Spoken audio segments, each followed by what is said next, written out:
Hello everyone, আমি আবারও চলে এলাম ছোট্ট একটা মিনি ব্লগ নিয়ে। এটা হচ্ছে নবমীর দিনের মিনি ব্লগ। সপ্তমী অষ্টমী ঠাকুর দেখে আমার এতটাই শরীরটা খারাপ হয়ে গেছিলো, ঠান্ডা লেগেছিল। আমি যে নবমীর দিন উঠে দাঁড়াবো এটা তো আমি ভাবতেই পারিনি।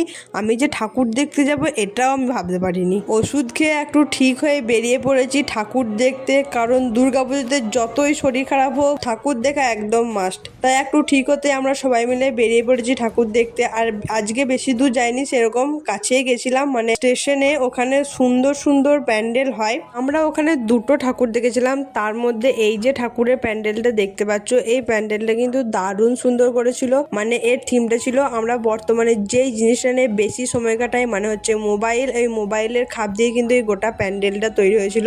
তো তারপরে আমরা চলে এসেছি আরো একটি প্যান্ডেলে ঠাকুর দেখতে। আর এই প্যান্ডেলের থিমটা কিন্তু একটা ছোট জায়গার মধ্যে খুব সুন্দরভাবে ফুটিয়ে তুলেছে। তো তোমরা নবমীর দিন কে কোথায় ঘুরতে গেছিলে অবশ্যই কিন্তু কমেন্ট করে জানিও। আমার তো নবমীটা মোটামুটি ভালোই কেটেছে, আর তোমাদের কেমন কেটেছে? আর কোথাও যাবো আর একটু আইসক্রিম খাবো না তা তো হতেই পারে না, যতই ঠান্ডা লাগুক আইসক্রিম একদম মাস্ট।